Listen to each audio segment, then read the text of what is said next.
অসঙ্গতি, এগুলো সমাধানের জন্য যে লড়াই, সেই লড়াইটাও তো করা যাবে না।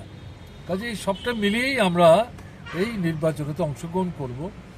আমরা তো এরকম 28 তো বলতে পারবো না, এটা বলতে আমরা অভ্যস্ত না। আমরা যদি মানুষের কাছে পৌঁছতে পারি আর মানুষ যদি নিজের ভোট নিজেরা দিতে পারেন, তাহলে তারা যাই হিসাব করুক না কেন 28 এটা উলটপালট হবে, এ নিয়ে সন্দেহ নেই। কাজে এই ভীতি থেকে তারা মানুষকে তাদের নিজের ভোটের অধিকার প্রয়োগ করতে কতটা দেবে বা দেবে না, এটার উপর অনেক কিছু নির্ভর করবে।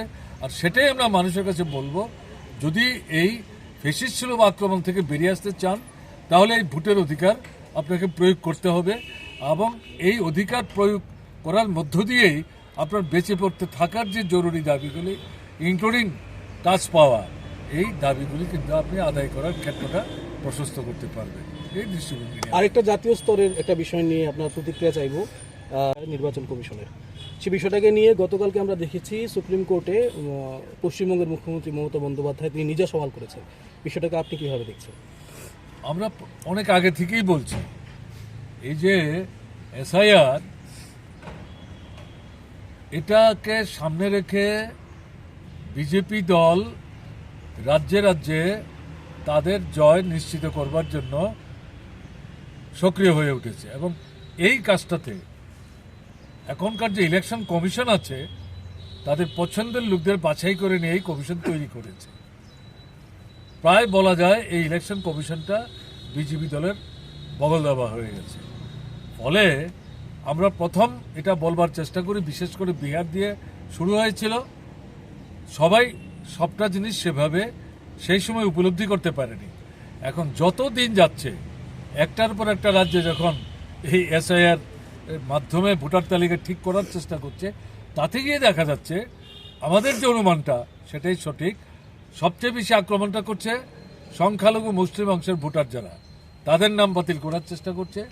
তফসিলি অংশের ভোটার যারা, শ্রমজীবী অংশের ভোটার যারা, যারা সবচাইতে বেশি বিজেপির বিরুদ্ধে ক্ষুব্ধ, বিক্ষুব্ধ, এবং এদের এই আক্রমণ থেকে নিজেরা বেরিয়ে আসতে চায়। বিজেপি পরিষ্কার হয়ে গেছে, এদেরকে যদি ঠিকভাবে ভোট দিতে দেওয়া হয় তাহলে বিজেপির অসুবিধা হবে। কাজেই ভোটার তালিকা থেকেই তাদের নাম কি করে ডিলিট করা যায় তার একটা চেষ্টা চলছে। এখন পশ্চিমবাংলায় কালকে যেটা বলেছেন আমরাও লক্ষ্য করেছি। ইয়েস, চিফ মিনিস্টার তিনি নিজেও তো একজন আইন নিয়ে পাস করেছেন, ফলে তিনি সুপ্রিম কোর্টে যেখানে একটা শুনানি হচ্ছিল সেখানে দাঁড়িয়ে প্রাথমিকভাবে কতগুলি বিষয় তিনি বলবার চেষ্টা করেছেন। আগামী সোমবার কোর্ট দ্বিতীয়বার আবার শুনানি ব্যবস্থা করেছে, তো সেটা একটা দিক। কিন্তু মমতা ব্যানার্জির এই ভূমিকাকে আপনি কিভাবে দেখছেন? কিন্তু সারা দেশেই, কেরালা বলুন, তামিলনাড়ু বলুন, আসাম বলুন, পশ্চিমবাংলা বলুন, সমস্ত জায়গাতেই এই এসআইআর নিয়ে যে কাণ্ডটা করছে তার বিরুদ্ধে বিরোধী দলগুলো তারা সোচ্চার হওয়ার চেষ্টা করছে।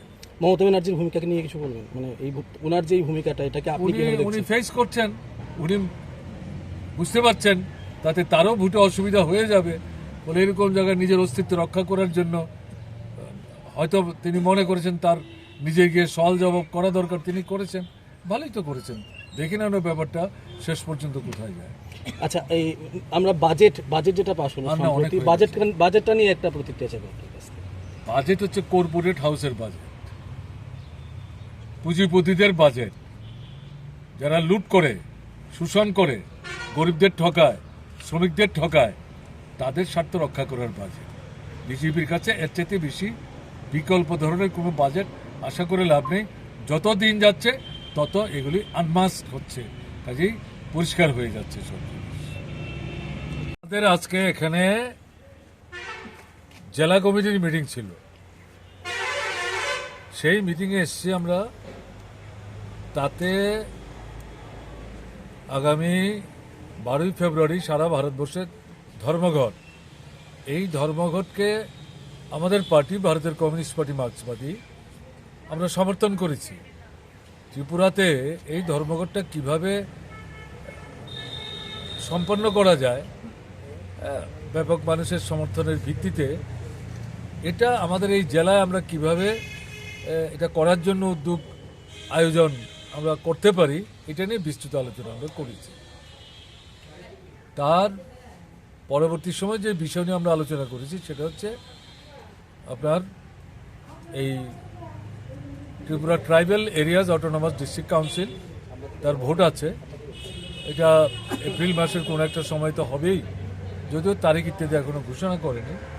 তো আমরা তো এই ভোটে অংশগ্রহণ করব, যদিও আমাদেরকে স্বাধীনভাবে কাজকর্ম করার ক্ষেত্রে বাধা দিচ্ছে শাসক দলের পক্ষ থেকে, কিন্তু এই সমস্ত জিনিস বিবেচনার মধ্যে রেখেই আমরা এই নির্বাচনটাতে এই জেলাতে কোথায় কিভাবে ভূমিকা নিতে পারি সেই নিয়ে আমরা বিস্তৃত আলোচনা করি। কেমন? আর এর বাইরে যেটা আমাদের রাজ্যে যে রাজনৈতিক পরিস্থিতি চলছে, গণতন্ত্র আক্রান্ত, ভোটের অধিকার হরণ করা হয়েছে, বিরোধীদের স্বাধীনভাবে কথা বলা, মিছিল করা, মিটিং করা এগুলিতে বাধা দিচ্ছে, কেমন না? তো এইগুলি কোথায় এখন কি পরিস্থিতি, সব জায়গায় একই রকম পরিস্থিতিটা ঘটনা তা না, এর মধ্যে পরিবর্তন আছে। এটার ভিত্তিতে আমরা যেখানে যে ধরনের সমস্যা এগুলো অতিক্রম করার জন্য আমরা কি পদক্ষেপ দিতে পারি সেটা নিয়ে আমরা আমাদের নিজেদের মধ্যে আলাপ আলোচনা করেছি। আপনি এডিসি নির্বাচনের কথা বললেন, মানে মুখ্যমন্ত্রী বলছেন 28-28, আবার অন্যদিকে তীব্রমাথার প্রদ্যুৎ কিশোরও বলছেন তারাই করবেন সরকার। সিপিএম কোন জায়গায় আছে এডিসি নির্বাচনে?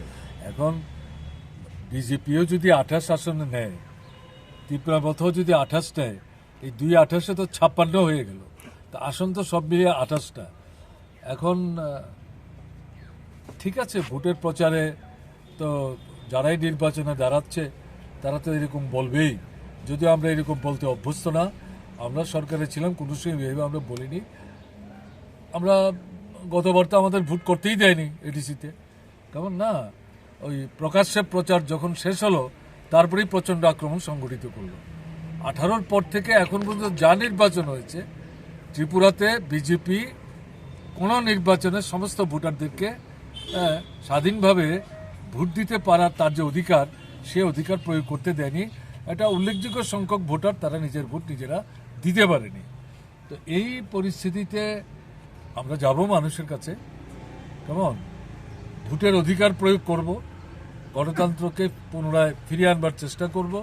এটা বাদ দিয়ে তো কাজ, খাদ্য, আপনার